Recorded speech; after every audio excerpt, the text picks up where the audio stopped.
Martins, a Branca. Fala Lucilene Martins, quase ninguém sabe quem é, né? Mas quando fala a irmã Branca, aí todo mundo sabe, né? Amém, meus irmãos? Aí os irmãos querem receber com alegria a nossa irmã no amor de Cristo Jesus, digam todos amém. Irmão Zacarias, agora é com o senhor, está oficialmente recebida. Ela servia a Deus ali com o pastor Messias, nosso irmão e amigo, e agora está vindo para cooperar conosco aqui. Meus irmãos, quem veio também ouvir uma palavra de Deus nessa noite? Amém? Vamos voltar ao texto da palavra de Deus. Nós fizemos no início do culto uma leitura no livro de Esté. Lemos em 3 capítulos distintos.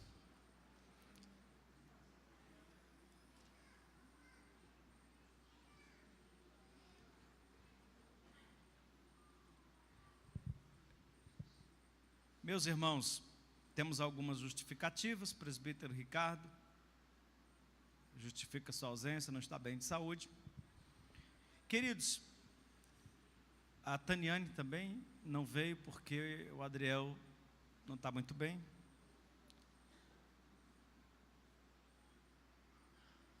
O livro de Esté,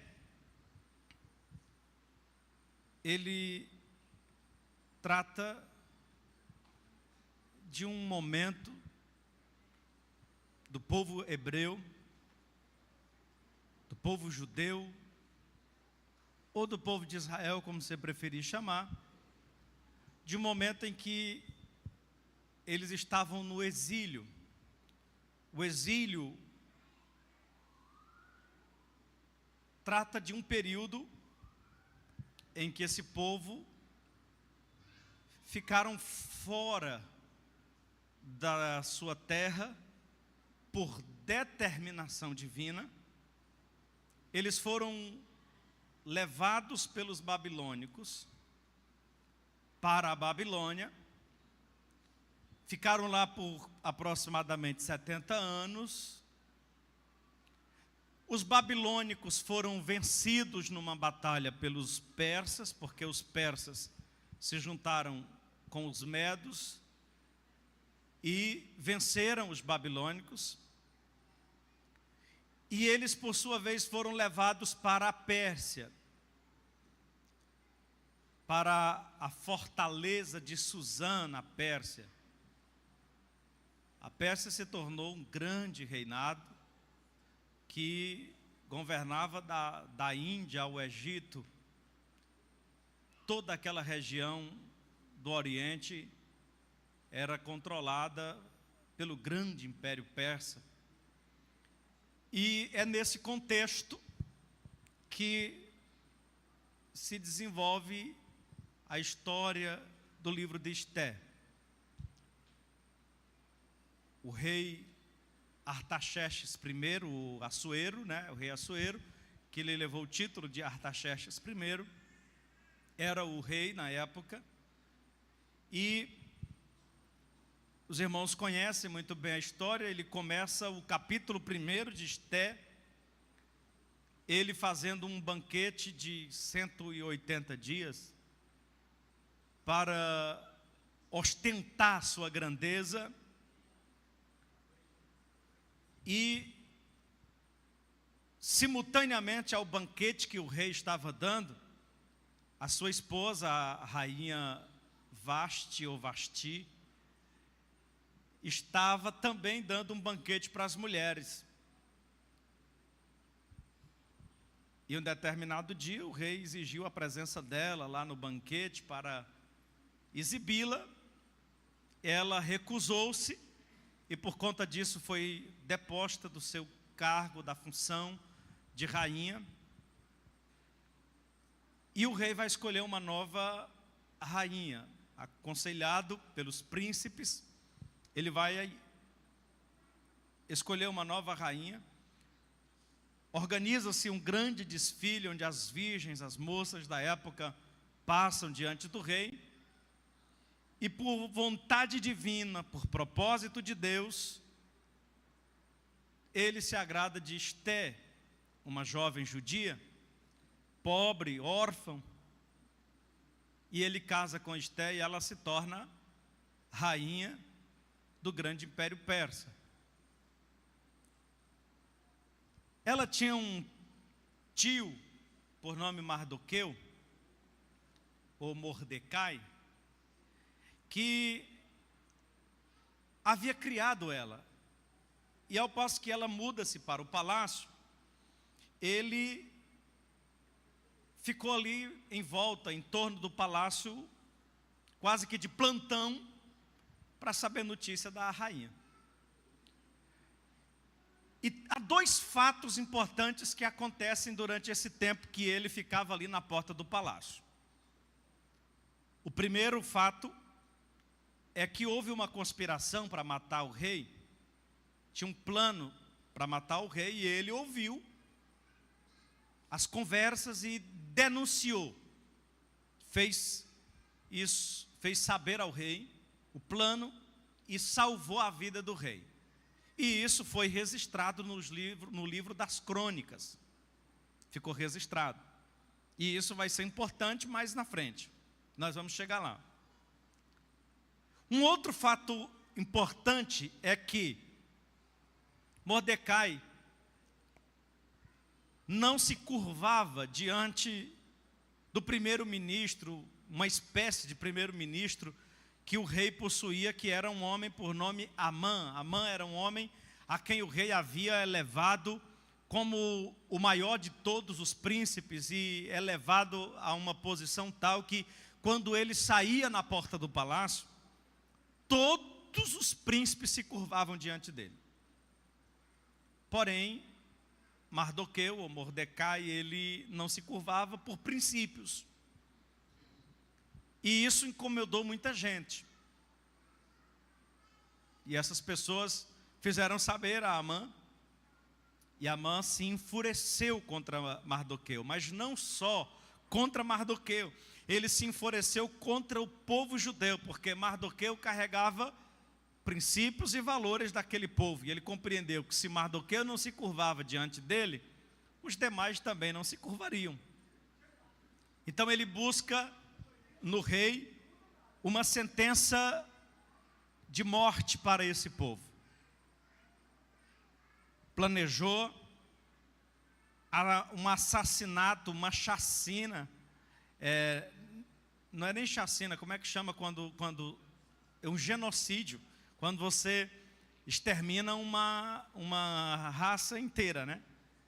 Então estava planejado ali um genocídio para exterminar todos os judeus. E quando esse edital foi publicado, houve obviamente grande desespero entre o povo. E Mordecai ou Mardoqueu vai a Esté suplicar, pedir socorro. E eles encontram socorro através da oração, do jejum, da consagração. E é através do jejum, da consagração, que Deus vai reverter essa situação. Como Deus reverte essa situação? Deus reverte essa situação exatamente despertando o sono do rei numa dada noite. O rei resolveu visitar o livro das crônicas, descobre que Mardoqueu tinha salvado a sua vida e pensa: o que eu posso fazer para recompensar esse homem? E aí a história começa a mudar.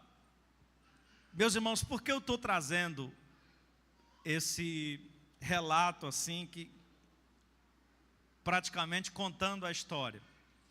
Aí os irmãos mais maduros na fé falaram assim: não, pastor, vai logo para a mensagem, que essa parte eu já conheço. Eu sei, mas os irmãos devem lembrar que a igreja está cheia de novos convertidos, que talvez nunca tenham lido essa mensagem, e a gente precisa fazer todo esse pano de fundo, senão eles não vão entender a mensagem. Amém, meus irmãos? Então, a gente está nesse momento, todas as nossas pregações precisam ter esse cuidado, porque a gente precisa pensar nos irmãos que são novos convertidos e precisam desse auxílio, dessa ajuda, para que eles possam compreender. Mas o que eu quero pregar nessa noite não é propriamente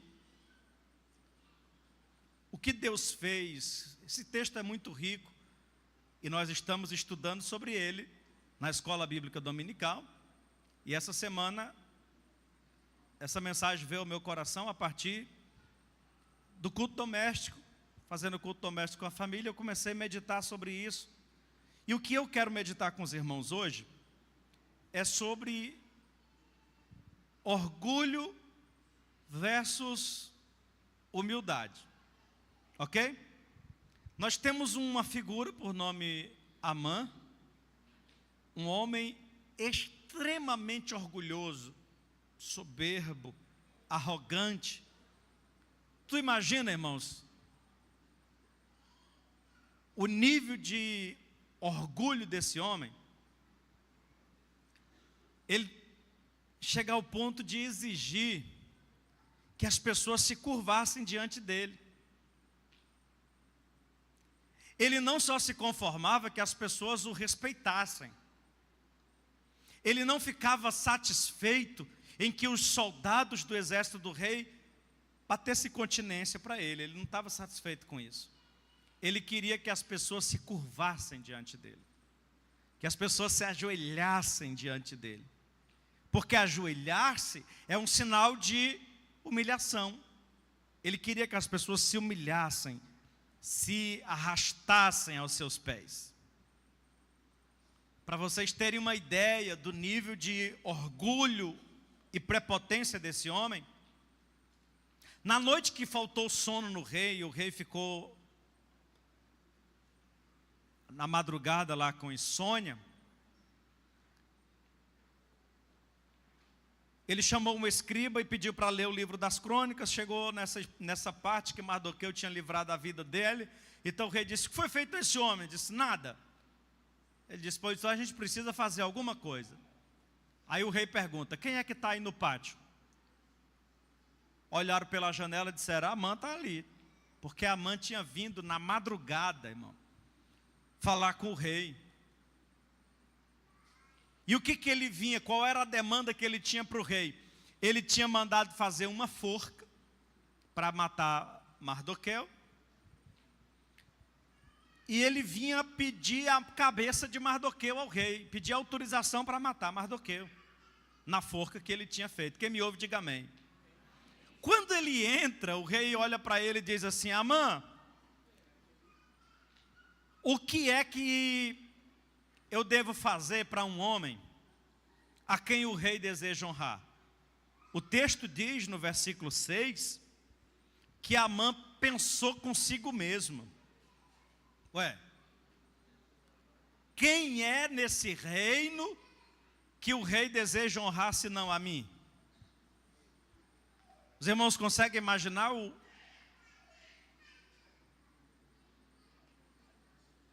o quanto ele tinha um conceito elevado de si mesmo? Está entendendo? Ele tinha um autoconceito muito elevado. Ele olhou para si e disse assim: nesse reino não há ninguém que o rei deseje honrar mais do que a mim. Então ele era uma pessoa extremamente orgulhosa. Aquela pessoa que se sente superior a todo mundo. Aquela pessoa que nunca fica por baixo. Ao contrário dele, Mardoqueu ou Mordecai era um homem humilde. Era um homem pobre, um homem simples. E eu quero pegar esse contraponto e meditar um pouco com os irmãos a respeito desse tema. Porque, irmãos, o orgulho ele é um sentimento que ele aparece de muitas maneiras. Ele está por trás de praticamente todos os pecados. O orgulho, ele é próprio do homem desde a queda, porque se os irmãos observarem,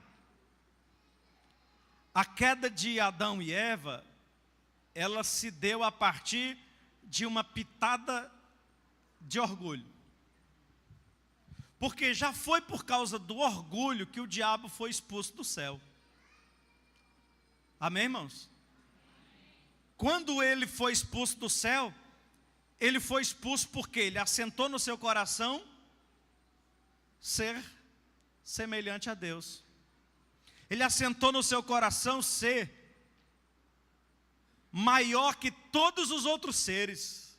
Ele disse: eu assentarei o meu trono acima do Altíssimo, e serei semelhante a Ele. Subirei aos céus, acima das mais altas nuvens, das mais altas estrelas, e assentarei o meu trono acima do Altíssimo. E foi expulso do céu. E quando ele chega lá no jardim, ele chega propondo para Eva o seguinte: falou, olha, se você comer desse fruto, você vai ser igual a Deus, conhecendo o bem e o mal. O orgulho, ele está presente no coração humano desde o princípio.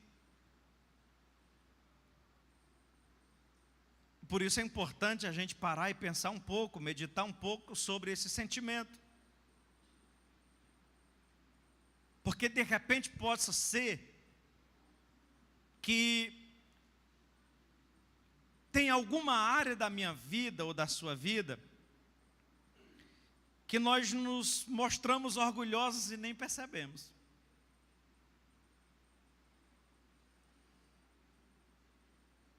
Porque, como eu disse, o orgulho, ele se manifesta de muitas maneiras. E eu vou pontuar algumas delas um pouco mais adiante. Mas antes eu queria dar um passeio com vocês na Bíblia. Você está com a sua Bíblia aí, ponha no colo. A mídia vai tentar correr aqui para me acompanhar. Eu vou dar um passeio com vocês. E nós vamos começar pensando o seguinte: o que a Bíblia diz sobre orgulho e sobre humildade? No Salmo 138, versículo 6, a palavra do Senhor diz assim: embora esteja nas alturas, o Senhor olha para os humildes, e de longe, Ele reconhece o soberbo. Está ali na tela nessa versão, soberbo, mas na versão que eu estou usando aqui diz o arrogante. Irmãos, Deus conhece um arrogante de longe, só pelo andado. Mas os irmãos concordam comigo que até nós que somos limitados nas nossas percepções, a gente consegue perceber um orgulhoso de longe? Imagine Deus. Tem pessoas que são mais discretas e às vezes ele nutre algum sentimento de orgulho que você só vai perceber com a convivência. Porque existem alguns sentimentos de orgulho que eles são muito assim camuflados. Mas existem pessoas, irmãos, que são tão orgulhosas, que já dá para perceber no andado. Às vezes só aquele olhar assim, a pessoa te olha assim. Não sei se você já encontrou alguém assim que te olha assim, que só no olhar você já se sente um lixo. Aquela pessoa olha assim com aquele olhar de desprezo. Não tem? Tem gente, irmão, que é tão orgulhoso que a maneira dele andar denuncia. Ele chega assim, olhando por cima, assim, ó, aquele olhar altivo, soberbo, como se ele fosse a última Coca-Cola do deserto, assim. O texto está dizendo que o Senhor, muito embora Ele esteja nas alturas, o Senhor olha para os humildes. E de longe ele conhece o arrogante. Você pode dizer comigo, diga assim comigo: Deus. Não, eu vou refazer a frase. Não está muito legal não. Está muito legal não. Vou tentar refazer para ficar mais, para fazer mais sentido. Diga assim: Deus quer distância do arrogante. O arrogante ele olha de longe. Não quero perto de mim não. Por que, irmão, que Deus não quer o arrogante perto dele? Porque os que tinham perto dele tudo se rebelaram. O diabo se rebelou com orgulho, o Adão pecou por causa do orgulho. Provérbios 15 e 33 diz assim: o temor do Senhor ensina a sabedoria, e a humildade antecede a honra. Diga comigo: a humildade antecede a honra. Vocês vão ver que é exatamente isso que acontece lá no livro de Esther. Você vai perceber que no desfecho da história no livro de Esther, o capítulo 6 trata exatamente disso. Olha para cá, o que o Amã planejou na sua arrogância?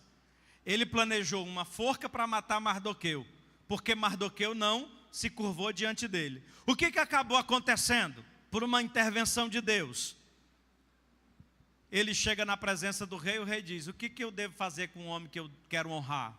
Aí ele parou, pensou, disse: o senhor deve pegar a veste real, a coroa do rei, o cavalo que o rei costuma andar, um dos príncipes mais importantes do rei, pegue esse homem, bote a roupa nele, bote a coroa nele, monta ele no cavalo, pega esse príncipe e bota para puxar o cavalo no meio da rua, dizendo assim: esse é o homem a quem o rei deseja honrar. Aí o rei olhou para ele e disse assim: pois se apresse e faça tudo que você acabou de dizer com o judeu Mardoqueu. Rapaz, você consegue imaginar o choque, o baque? Você não está acreditando num negócio desse. Aí ele pegou o cavalo do rei, botou a sela, apertou, botou, sobe aí Mardoqueu. Mardoqueu subiu e ele explodindo de ódio por dentro. Aí botou a coroa em Mardoqueu, e Mardoqueu disse: eu não estou entendendo é nada. Estou entendendo é nada. Aí ele botou a veste real em Mardoqueu, saiu andando pelas ruas da cidade gritando: esse é o homem que o rei deseja honrar. E as pessoas olhavam e diziam: eu não estou entendendo é nada. Ele fez uma forca para matar o homem e agora está elogiando, eu não estou mais entendendo é nada. Mas é porque é assim que Deus trabalha, irmão. O temor do Senhor ensina a sabedoria. Diga comigo em alto e bom som: e a humildade antecede a honra. Ainda em Provérbios 16 e 18 diz assim: a arrogância precede a ruína. Ou seja, o homem arrogante, ele vai acabar se dando mal. Ele vai acabar se dando mal. E a altivez de espírito precede a queda. Ainda em Provérbios 18 e 12 diz assim: antes da sua queda, o coração do homem se envaidece, mas a humildade antecede a honra. Irmão, esse texto é tremendo. Olha o que o texto está dizendo: antes de cair, antes do homem cair, a primeira coisa que acontece com ele é que o seu coração se envaidece. Eu não disse para vocês que o orgulho ele está por trás de muita coisa? Olha para cá, eu vou falar em termos mais práticos. Às vezes você vê assim, um irmão diz assim: ô rapaz, coitado do irmão, rapaz, caiu. O que foi que aconteceu com ele? Diz: pastor, o irmão adulterou. Oh, rapaz, que pena, meu irmão, que tristeza. E quando você vai puxar a história, antes dele adulterar, pode puxar a história, que antes dele adulterar, o coração dele se envaideceu. Antes dele adulterar, alguma coisa mudou na vida dele. Teve alguma coisa que mudou. eu estou falando aqui para vocês, e eu não sei se isso é pecado, mas a minha mente está lembrando de um irmão que eu... A minha mente se lembrou, né, de um irmão que foi meu colega de ministério na nossa juventude, depois casou, e aconteceu exatamente isso com ele. Mas antes dele cair em adultério, irmão, começou a fazer academia. Não é errado fazer academia, não, é errado envaidecer o coração. Aí começou a postar foto assim, todo, né, inchando o peito e tal. Ficou assim, se sentindo garotão. Aí começou a usar um shortzinho assim, malhava a perna, aí foi mostrando aquela curvazinha da perna aqui, o músculo. Aí começou, sabe, aí foi ficando diferente, sabe? Queria ser um garotinho. Aí, meu irmão, não deu outra. Depois chegou a notícia, o irmão caiu. Olha o que o texto está dizendo. Antes da queda, o coração do homem se envaidece. Eu conheço outros que começaram a prosperar, mas antes de cair, se envaideceu. Aí não conhecia mais os amigos. Comprou a primeira SW4, o camarada vira a cabeça. Já fica diferente. Não, é porque a minha mentalidade mudou. Eu li o livro O Homem Mais Rico da Babilônia, Pai Pobre, Pai Rico. Tem gente que lê esses dois livros, no outro dia ele não quer mais ser amigo dos pobres, porque agora ele tem outra mentalidade.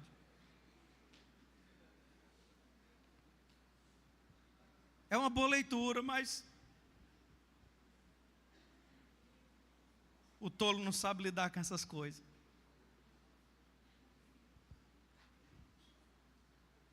Provérbios 22:4 diz assim: a recompensa da humildade é o temor, e o temor do Senhor são riqueza, honra e vida. A recompensa da humildade e o temor do Senhor são a riqueza, a honra e a vida.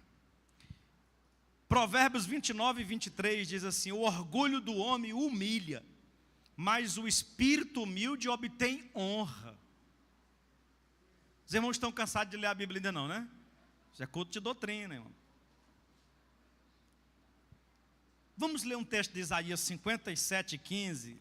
Isaías 57:15 diz assim: pois assim diz o alto e sublime, que vive para sempre, e cujo nome é santo.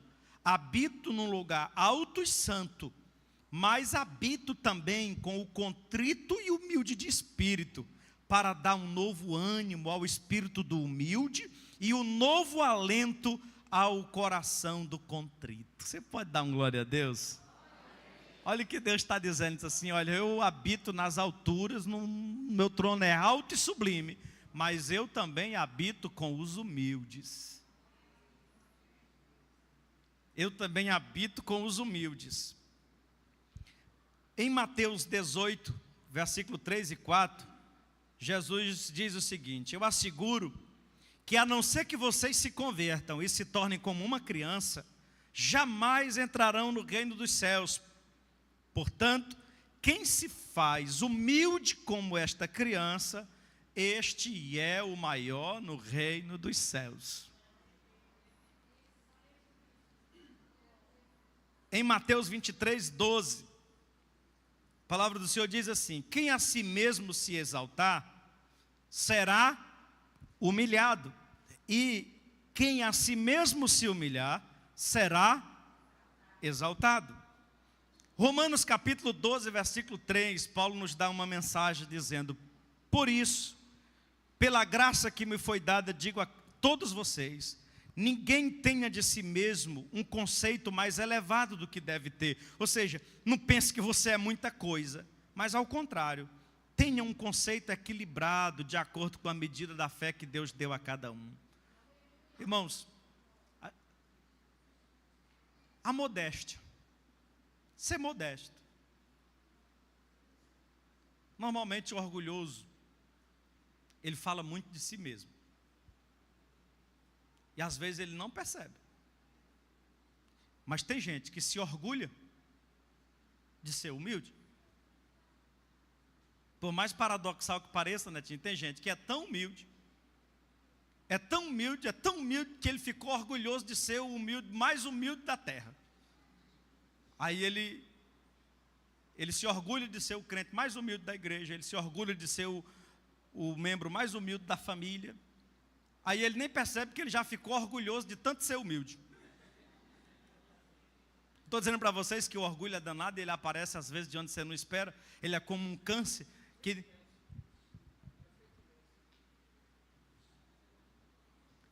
Romanos, ainda no capítulo 12, versículo 16, diz assim: tenham a mesma atitude uns para com os outros, não sejam orgulhosos, mas estejam dispostos a associar-se às pessoas de posição inferior, não sejam sábios aos seus próprios olhos.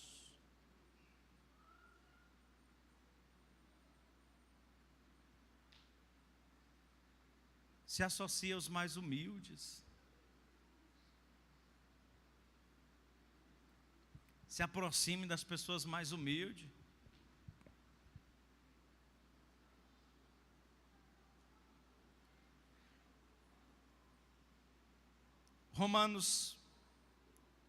Efésios capítulo 4, versículo 2 diz assim: sejam completamente humildes. Olha que palavra. Sejam completamente humildes e dóceis, e sejam pacientes, suportando uns aos outros com amor. Filipenses 2:3 diz: nada façais por contenda ou por vanglória, mas por humildade, cada um considerando os outros superior a si mesmo. Que é o que o orgulhoso não sabe fazer. O orgulhoso, ele sempre se acha superior. E a Bíblia está dizendo: seja humilde, não faça nada por contenda, considere sempre os outros superior a você mesmo. Colossenses 3:12 diz assim: portanto, como povo escolhido de Deus, santo e amado, revistam-se de profunda compaixão, bondade, humildade, mansidão e longanimidade. Olha a humildade aí. Tiago 4:6 diz assim: Deus resiste aos soberbos, mas dá graça aos humildes. Vamos repetir todo mundo junto? Ele, porém, concede-nos graça maior, porque isso diz a Escritura. Todos, 1, 2, 3.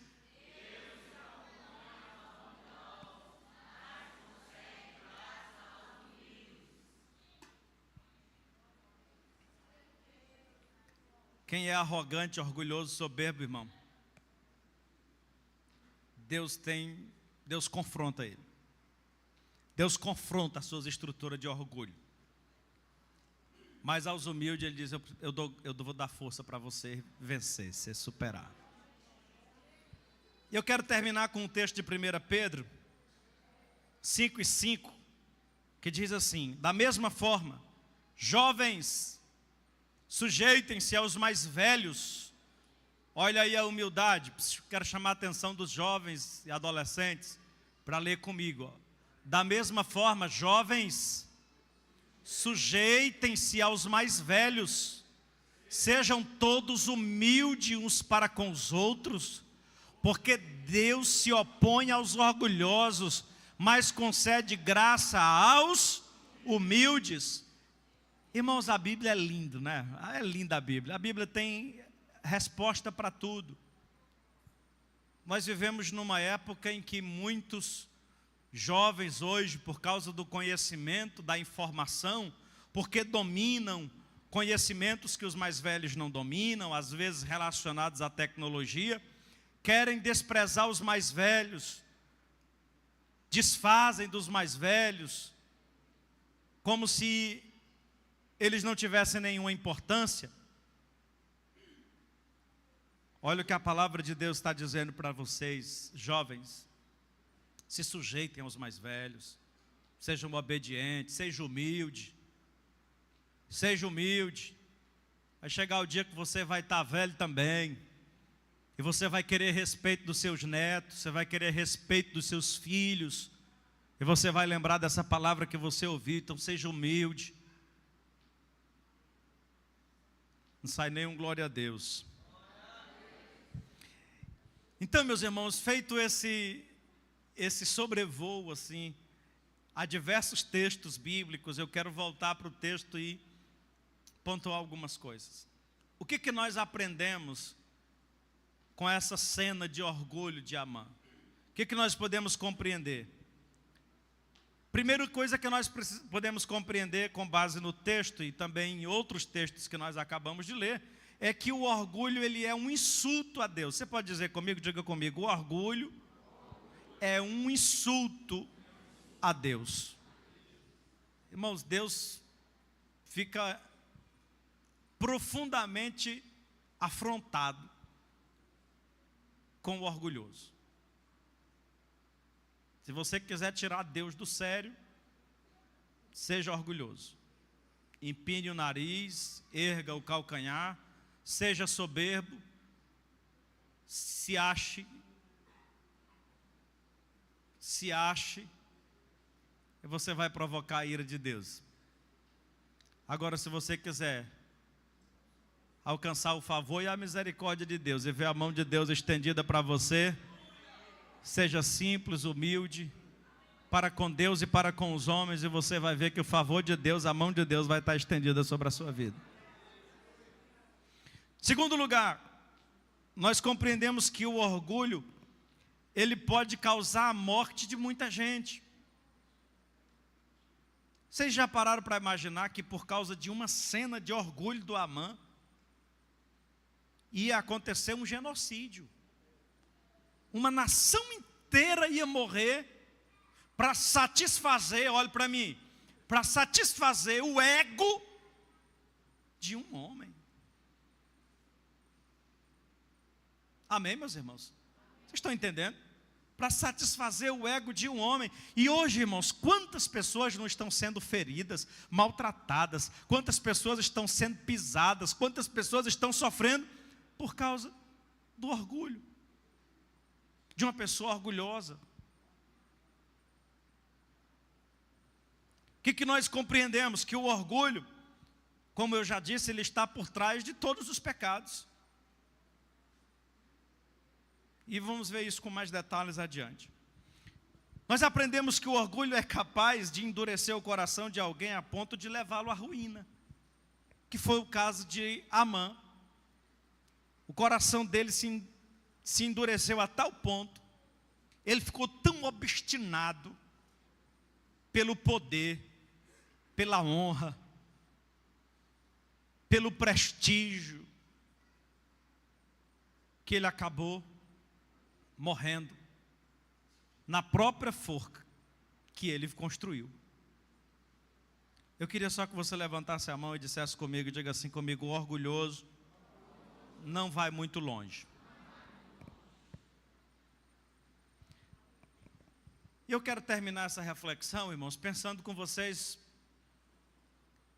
como a gente identificar a presença do orgulho no nosso cotidiano, na nossa vida prática. Eu vou dar alguns exemplos de como a gente pode identificar a presença do orgulho em cenas do nosso cotidiano. Por exemplo, uma liderança autoritária, como é o caso do Amã. Pode ser um pastor, pode ser um líder da igreja, pode ser um gerente da empresa. Alguém que tem as pessoas subordinadas à sua liderança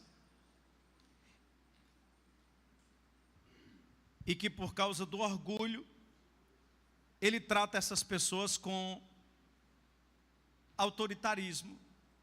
É uma pessoa que insiste em tomar todas as decisões sozinha, não aceita sugestões ou feedbacks dos colegas. Esse comportamento não só impede a inovação e a colaboração, mas também pode desmotivar a equipe. Então, se você olha para cá, se você lidera alguma equipe, se você exerce liderança lá na sua empresa, se você exerce liderança na igreja, tem algum papel de liderança, seja humilde. Seja humilde para ouvir a opinião.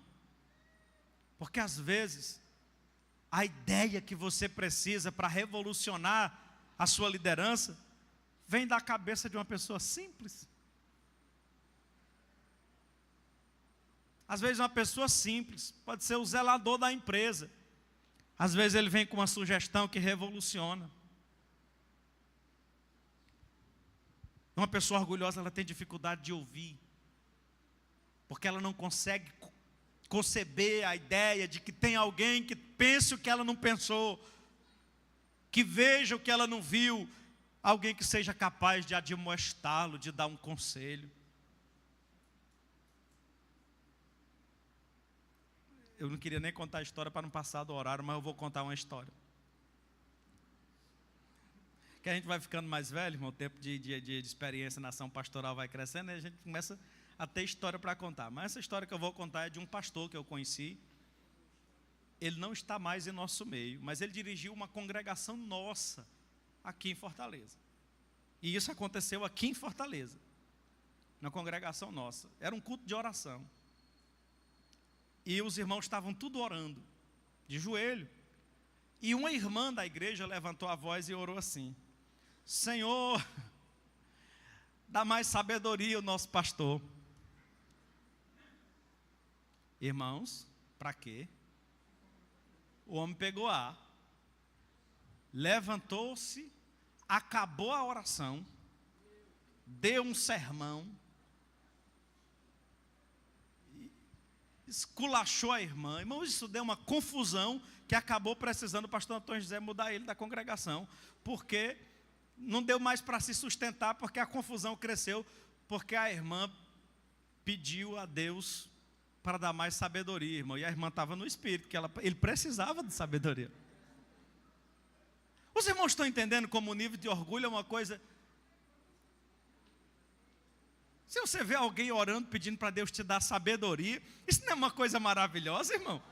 Se a gente está liderando a igreja, o que a gente mais precisa é de sabedoria. Eu oro a Deus todo dia pedindo sabedoria para mim não fazer besteira, não falar besteira, não falar o que não deve, pedindo sabedoria para entrar, para sair, como disse Salomão. Não, o irmão achou ruim, porque ele achou que a irmã estava insinuando que ele não tinha sabedoria, e de fato a irmã estava coberta de razão. Os irmãos estão entendendo o que é o orgulho?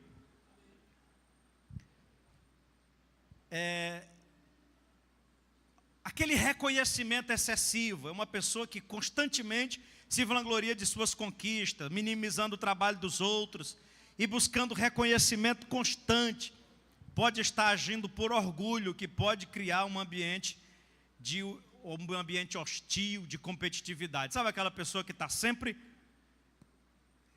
ele está sempre se colocando em evidência, sempre está falando de si mesmo. Ele não consegue se conter. Ele é sempre o melhor, ele é sempre o exemplo dele. Não, pois eu faço assim, eu sou assado, eu sou assim. Não, rapaz, pois eu sou. Ele está sempre... Gente, isso é o orgulho aparecendo, botando a cara, as unhas de fora. Ele está lá. Dificuldade em admitir erros. O orgulhoso tem dificuldade de admitir que errou. Eu tenho um primo que ele é muito modesto. E ele gosta de dizer assim, às vezes eu até brinco com isso, né? Mas ele fala bastante isso. Ele diz assim: olha, a única vez que eu errei foi no dia que eu pensei que estava errado. Será que ele é modesto? A única vez que eu errei foi no dia que eu pensei que eu estava errado. É modesto, né? Mas tem pessoas assim, irmão, com dificuldade de admitir erros. E quando ela cai num erro que não dá mais para argumentar, aí sabe o que ela faz? Ela encontra um erro seu também para te colocar para baixo e ela se manter no padrão. Tão simples que a pessoa chegar e dizer assim: realmente você tem razão, eu errei, mas eu vou consertar. Mas o orgulhoso, ele não chega nesse ponto, irmão.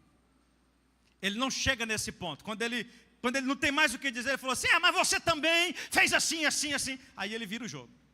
Ele muda o assunto, ele traz outra coisa. E isso acontece lá no trabalho, isso acontece dentro de casa, no relacionamento, é marido e mulher. Porque o orgulhoso, ele estica a confusão e vai até o fim do mundo. Mas ele não tem coragem de dizer assim: não, eu errei, eu admito, vamos ajeitar essa coisa aqui. Às vezes era tão simples de resolver, mas o orgulhoso não. Ele vai render com o negócio até ele ficar por cima. É igual aquela luta que rola pelo chão, que vence com o que fica por cima. Pronto, o orgulhoso, ele tem que dar o jeito de ficar por cima.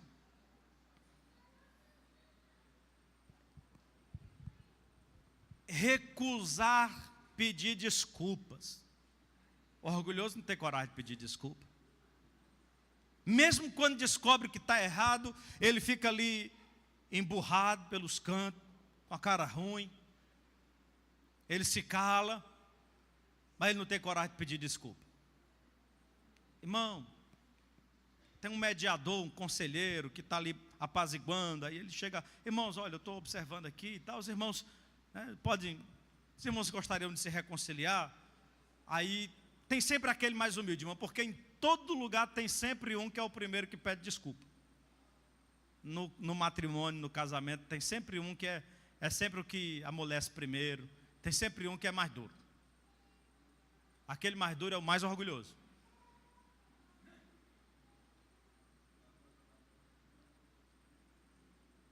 Às vezes não é o mais zoadento, mas é o mais orgulhoso. Às vezes nem é o mais briguento, mas é o mais orgulhoso.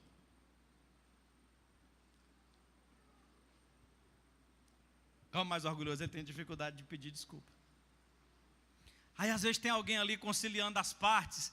Aí chega assim: irmão, vocês queriam se perdoar? Aí tem um que já chora logo e já chega: você me perdoa? Eu não estou preparado ainda. Vocês já ouviram isso? Eu não vou fazer da boca para fora, eu não vou perdoar porque meu coração... Irmão, é muito orgulho.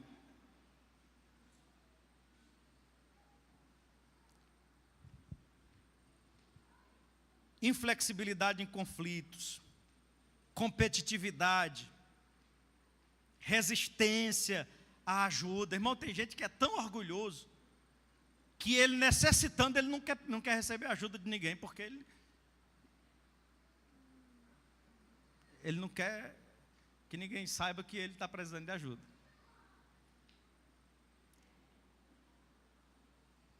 Exibição social. Às vezes nas pequenas coisas, o orgulho está lá aparecendo. Desprezo pelos outros. Em resumo, o que é orgulho, irmãos? Orgulho é falta de humildade.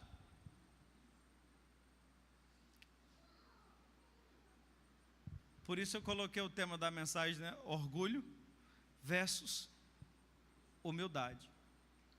Mas nunca esqueça, a banda pode subir para cá, a gente terminar cantando. Nunca esqueça que o orgulho, ele pode levar à ruína, à destruição. E eu escrevi uma conclusão, irmãos, que eu quero ler com vocês. Eu queria que vocês ficassem de pé.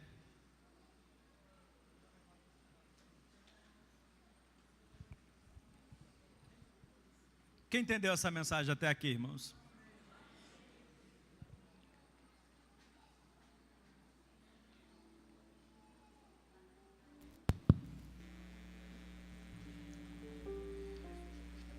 Meus irmãos, aprendemos com o exemplo de Mordecai e evitemos os perigos do orgulho que vimos no exemplo de Amã.